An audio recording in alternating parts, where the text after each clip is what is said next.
De 25 à 65 ans, on a un revenu de solidarité, le RSA, et après 65 ans, on a le minimum vieillesse.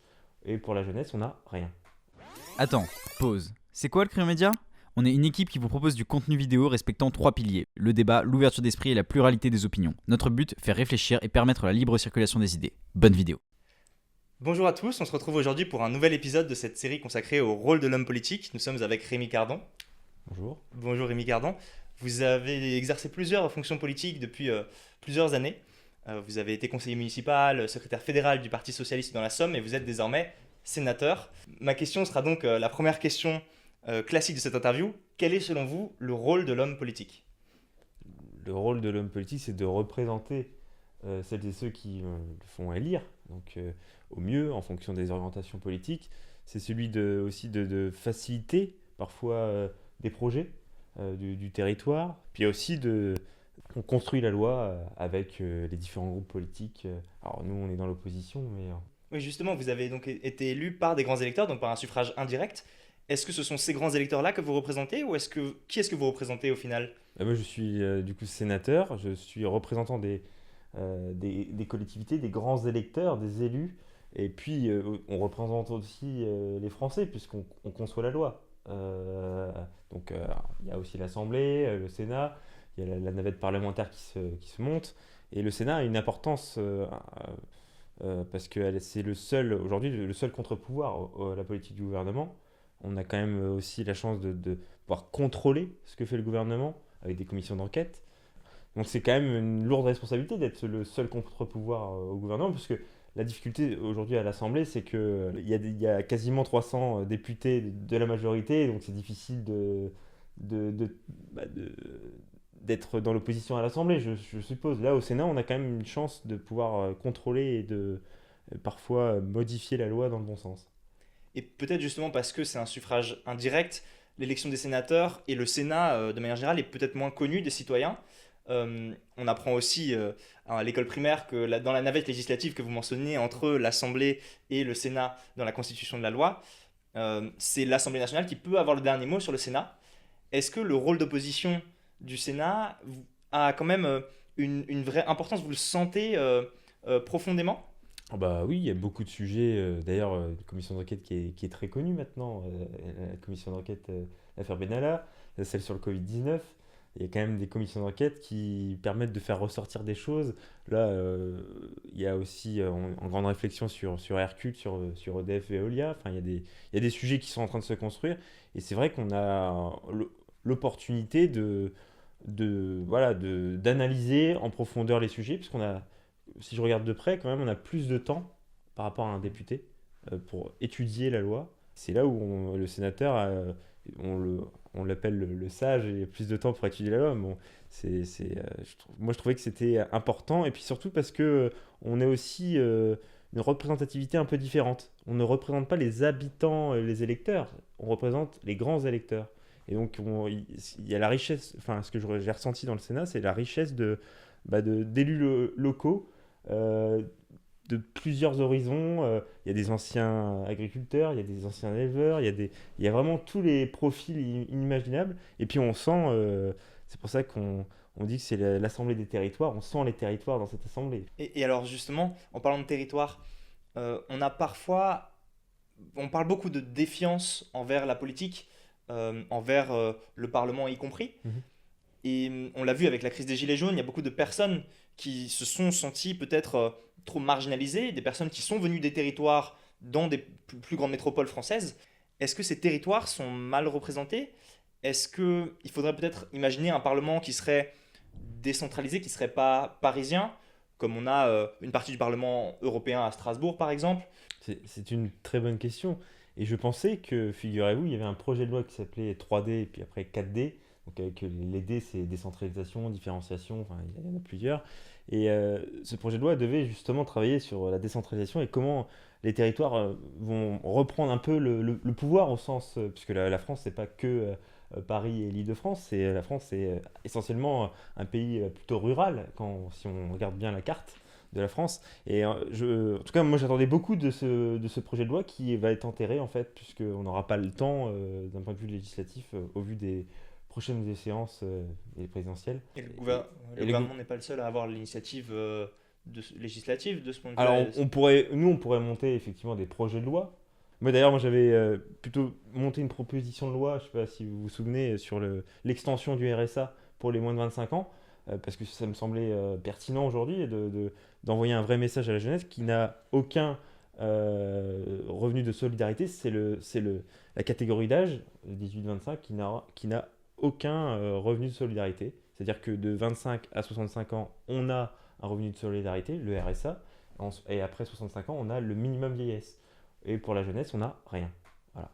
Et vous voyez qu'aujourd'hui, il y a beaucoup de jeunes, j'ai même pas besoin de le dire, qui se retrouvent soit en banque alimentaire, soit qui sont hors radar de l'État, qu'on ne voit pas. Vous savez, les jeunes qui sont ni en formation, ni en emploi, qui restent enfermés chez eux et qui n'ont aucune perspective aujourd'hui. Je crois qu'il y a effectivement beaucoup de jeunes qui disparaissent complètement des radars de l'éducation nationale. Ça concerne plusieurs pourcents d'une classe d'âge. Ça représente 800 000 jeunes à peu près aujourd'hui. Ouais. Voilà. Et aujourd'hui, il y a, je crois, 1,5 million de jeunes qui sont catégorisés comme pauvres, puisqu'ils sont en dessous du seuil de pauvreté. Donc, il y a urgence. Il y a urgence et tout ce que je ressens, c'est que le gouvernement est timide sur ces propositions et peut-être même sourd parfois. Je pense que les dégâts vont être assez lourds dans les prochains mois parce qu'il y a aussi, j'ai une pensée aussi pour les 600 000 jeunes qui ont été diplômés en juin dernier, qui se retrouvent à fréquenter Pôle emploi pendant des heures sans avoir de perspective. Et d'ailleurs, au-delà même de l'urgence sociale, on sent qu'avec la crise du Covid, il y a une urgence psychologique qui s'est beaucoup fait ressentir récemment. Hugo Décrypte, le youtubeur, en a parlé. Il a invité la ministre de l'enseignement supérieur, Frédérique Vidal, pour en discuter. Donc c'est vrai que c'est... En tout cas, il n'y a pas des propositions qui sont en adéquation avec la réalité. C'est-à-dire les fameux bons pour aller voir un psychologue. Donc il faut, faut passer par un médecin avant pour avoir justement une espèce d'ordonnance pour fréquenter un psychologue, malheureusement. Et ensuite, il paraît très compliqué, puisque je prends le cas de d'Amiens, puisque c'est la ville la plus importante de mon département. À Amiens, il y a un psychologue pour 30 000 étudiants. Donc, même si c'est bon, C'est saturé. c'est saturé, voilà. Donc, vous voyez qu'il y a, entre les réponses qu'on peut entendre dans les médias, les effets d'annonce, et la réalité, il y a encore un décalage qu'il faut... en tout cas, il faut réduire ce décalage très rapidement, parce que sinon, on est face à un mur et... Et sur les différents moyens de s'émanciper, puisqu'il n'y a pas que le social, il n'y a pas que le psychologique, peut-être qu'il faudrait aussi envisager une meilleure représentativité des jeunes au sein du Parlement. Ouais. Et vous en êtes un bon exemple, puisque vous avez été élu en tant que le premier, plus le jeune plus jeune de la sénateur Cinquième de la 5e République, République, c'est ça, ouais. exactement. Donc félicitations pour ça. Merci.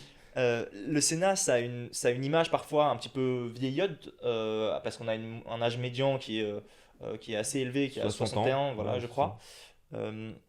Est-ce que les jeunes, la sagesse que vous mentionniez tout à l'heure à propos du Sénat, on peut aussi l'avoir? Écoutez, moi, ce que je ressens, en tout cas, pour devenir sénateur, c'est pas une question d'âge, c'est une question de volonté, une question... l'expérience, on peut l'avoir, hein. Moi, j'ai commencé très tôt à m'investir dans l'associatif, à m'investir dans les collectivités. Dès le plus jeune âge, dès l'âge de 15 ans, j'étais déjà dans centre d'instance jeunesse, j'ai participé, enfin, j'étais très engagé très jeune. Et vous voyez qu'au bout de 10 ans, je me retrouve au Sénat, tant mieux, c'est une chance en tout cas de campagne, parce que c'était dur à faire comprendre quand même qu'un jeune pouvait devenir sénateur. Justement, est-ce qu'on devrait s'en étonner, ou est-ce qu'on devrait se féliciter du fait que quelqu'un Non. soit élu à moins de 27 ans? Peut-être pas. Peut-être que ça devrait être normalisé. Oui, voilà, c'est ça, ça devrait être normalisé. C'est ce que. Bon, j'espère que j'ai lancé Vous avez tracé des une contours. nouvelle étape pour qu'il y ait un maximum de jeunes candidats aux prochaines sénatoriales. En tout cas, ça serait parfait. Et vous voyez que tout est possible, c'est une question de volonté et aussi de ce qu'on peut apporter. Parce que moi, j'avais aussi une vision intéressante, puisque je travaillais dans le privé. Donc j'étais chef de projet dans le numérique. Je travaillais auprès des collectivités. Et en plus de ça, j'étais élu local à côté. Donc j'avais une vision des choses intéressantes. Et c'est pour ça que je me suis engagé dans cette campagne sénatoriale et ça a porté ses fruits. Et, la politique actuelle a été sans doute assez, ou même très profondément modifiée par l'émergence des réseaux sociaux, puisque ça raccourcit le temps politique, Mhm. ça raccourcit, enfin ça exige une communication à flux tendu. Alors bon, quand on est dans l'opposition, quand on est au Sénat, on a peut-être un peu plus de temps, un peu plus de recul par rapport à ça, mais j'aimerais vous demander quel est votre avis sur les réseaux sociaux. Est-ce que c'est un vecteur d'expression ou plutôt un vecteur de pression? Je pense qu'on ne peut pas répondre facilement à cette question entre pression et expression, puisque c'est vrai que aujourd'hui on est capté par ces réseaux sociaux. On regarde très peu de secondes, certes, des actualités, mais je pense qu'il faut surtout que on se responsabilise. C'est-à-dire que quand on est capté par une information, qu'on prenne le temps, en tout cas, de vérifier. Parce que ça, c'est aussi un réel problème, hein. Il y a les problèmes des fake news, on ne maîtrise pas forcément l'information. Ces réseaux sociaux sont très fortes, enfin très forts en termes de viralité. Ils peuvent bousculer en très peu de temps avec un certain nombre de partages. On peut Hmm. envoyer une Un effet information, vague. ouais, une vague assez importante. Donc là-dessus, je pense que c'est à chaque citoyen. Et il y a un enjeu énorme à la fois vis-à-vis du numérique, hein. Il y a un enjeu énorme, parce que je mets aussi forcément un autre échelon, le numérique, il y a la navigation sur Internet, sur les réseaux sociaux, tout ça.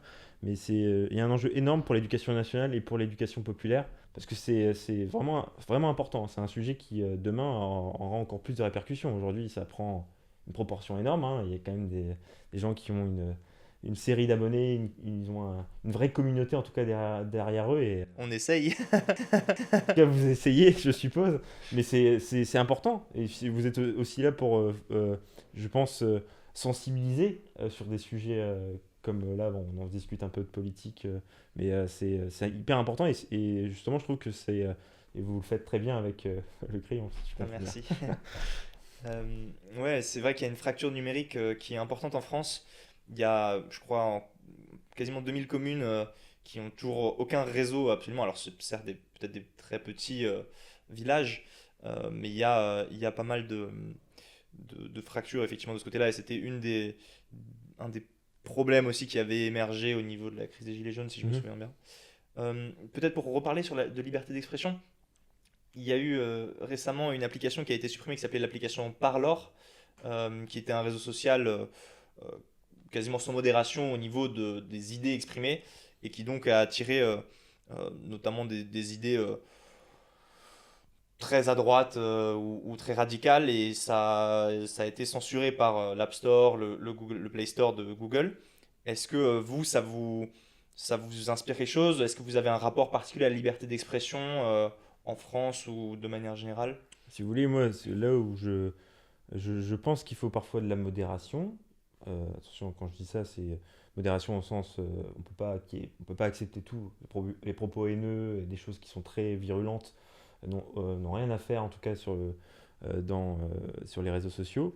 Mais que des GAFAM aient un fort poids, parce qu'au final, c'est ce que vous soulevez, c'est il y a effectivement des GAFA qui ont un poids considérable. Ils peuvent choisir si oui ou non ils acceptent le contenu. Moi, je pense que c'est plutôt à des législateurs d'encadrer par la loi qu'est-ce qui est acceptable, qu'est-ce qui est modérable, enfin, vous voyez, je pense que c'est chacun son rôle. Et je pense que les GAFAM doivent revenir à leur rôle initial, c'est-à-dire concevoir des logiciels et pas forcément être S'immiscer dans le champ plus voilà, politique, plus voilà, citoyen exactement. peut-être. Exactement. C'est un peu le message que je peux vous dire, en tout cas, sur cette question. Et en France, est-ce que sur le numérique, on a un retard? Bon, on n'a pas de GAFAM à l'heure actuelle. Je sais que le président Macron essaye de faire émerger, je crois, 25 licornes justement à l'horizon 2025.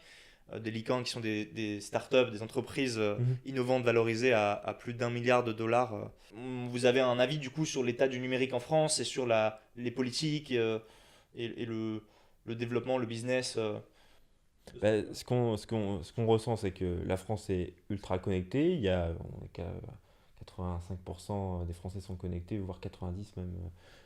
Là-dessus, il n'y a pas de problème. Maintenant, il y a aussi je dirais, une fracture territoriale. Il y a quand même, vous l'avez signalé, il y a plus de 2000 communes qui n'ont rien. Il y a quand je dis n'ont rien, parfois ils ont même des difficultés à communiquer par téléphone. C'est-à-dire Oui, que oui, ces on est, communes-là, c'était même pas ouais, de ouais. réseau téléphonique, je crois. Et Ouais. après, il y a même encore d'autres Oui, niveaux il où... y a plusieurs niveaux. C'est-à-dire Ouais. qu'il y a celles et ceux qui n'ont pas qui ont peu de débit, qui sont en bas débit. Mm. Il y a celles et ceux qui ont aussi le fait d'avoir des difficultés pour communiquer par téléphone. Et donc là-dessus, il y a une vraie fracture qui s'installe. Et ce que j'espère, en tout cas, c'est que si la 5G va se déployer, puisqu'il y a des antennes qui vont arriver, il ne faudrait pas que on creuse encore plus le fossé. C'est-à-dire que dans ce cas-là, il faut rééquilibrer, notamment dans les zones rurales. Si on met une antenne 5G à Lyon, j'ai rien contre. Mais dans ce cas-là, on compense sur les communes rurales aux alentours par au moins une antenne, un pylône 4G, quoi. Enfin, je veux dire, je pense qu'il faut créer un pourcentage pour pas que la fracture soit trop violente. Et là, c'est la fracture aussi par rapport à l'infra, donc aux infrastructures, mais il y a aussi la fracture sur l'usage. Et l'électronisme, parfois dans les quartiers populaires et même dans les zones rurales, c'est flagrant, quoi. Enfin, il y a des zones qui sont en grande détresse là-dessus, et j'attends beaucoup. Là, c'est une question d'investissement, en fait. Et ça, on essaye que le gouvernement le comprenne. Alors, ils font des choses, hein, attention, je ne dis pas qu'ils font rien, parce qu'il y a 4000 conseillers numériques qui vont être déployés dans les territoires, qui sont payés par l'État pendant 2 ans dans les collectivités pour accompagner l'usager à remplir sa feuille d'impôt, la CAF, enfin, il y a plein de démarches. Et puis, il faut savoir que 100% des démarches du service public seront dématérialisées d'ici 2022. Donc il y a un enjeu important là. Et donc ça faut le faire maintenant, ce sera trop tard. Ouais, il y a il y a des chèques numériques qui sont déployés. Il y a un Exactement. dispositif justement dans ce cadre-là. Je crois que le gouvernement a agi quand même un peu de ce point de vue-là avec des bons qui ont une certaine valeur de 10 euros, je crois, qu'on peut dépenser dans certains organismes de formation dans le numérique. Vous êtes dans l'opposition, vous le mentionniez tout à l'heure. Vous essayez de faire évoluer les choses sur un tas de sujets, de la jeunesse, le numérique. Quel est l'avenir aujourd'hui du socialisme et de la gauche? Au Parti Socialiste, pour moi, on est effectivement, on a repris un peu du poil de la bête, c'est le cas de le dire, sur les municipales, puisque on a gagné quand même un certain nombre de villes. Et pour les villes de plus de 30 000 habitants, on est en tête, puisqu'on a gagné 45 villes de plus de 30 000 habitants. Donc on a quand même repris un peu de couleur, on va dire ça comme ça, un teint un peu plus rose que d'habitude. Mais le sujet, il n'est pas là, il est aussi comment on construit, parce qu'aujourd'hui, c'est vrai qu'il y a une poussée des écologistes. Et nous, je pense qu'aujourd'hui, ce qu'il faut... Enfin, moi, je vois les choses comme ça, hein, c'est mon avis personnel. Je pense qu'il faut construire une nouvelle doctrine, la social écologie. Et ça se fait avec les écologistes, ça se fait pas que au Parti Socialiste. Et j'estime qu'aujourd'hui, on n'est pas loin. Maintenant, il y a le problème, vous connaissez la guerre entre les partis, tout le monde se tire la couette, et puis on n'arrive à rien, et ça, c'est dramatique. Et j'espère qu'en tout cas, au présidentiel, on arrivera à avoir une candidature commune. Et donc ça, voilà, affaire à suivre. J'ai pas de... Il y a plusieurs candidatures. Hein, Pas de scoop. Il n'y a pas de scoop. Pour aller vers la fin, j'aimerais vous demander qui est-ce que vous souhaiteriez voir à votre place et qui est-ce que vous inviteriez à notre place dans cette interview consacrée au rôle de l'homme ou de la femme politique. Quelqu'un comme Arnaud Montebourg peut être intéressant à écouter et en tout cas le faire parler sur des sujets parce que je pense que le patriotisme économique est hyper important. Anne Hidalgo est quelqu'un qui a un vrai courage politique, un vrai sens et je pense qu'elle peut apporter aussi à vos débats. Arnaud Montebourg, Anne Hidalgo, si vous nous entendez, on vous reçoit avec très grand plaisir. Et pour terminer cette émission, la question signature. Que vous inspire la phrase « Trace tes contours », le credo du crayon? Alors, je ne sais pas très bien dessiner, désolé, mais... Pas de problème. non, mais je pense qu'en tout cas, vous avez... je pense que c'est important qu'il y ait ce genre de médias un peu nouveaux qui apportent de la fraîcheur dans le débat, quand on ressent que vous avez du vécu, et donc ça a toute sa place. Et pour le coup, il ne faut pas que vous soyez modéré dans les réseaux sociaux, si je puis me permettre, pour revenir au débat de tout à l'heure. Merci Monsieur Cardon. Merci à vous. On se retrouve mardi prochain pour un prochain épisode de cette émission du rôle de l'homme ou de la femme politique. Mais d'ici là, vous pouvez évidemment la liker, la commenter, la partager autour de vous si elle vous a plu, et puis nous le faire savoir. Ciao.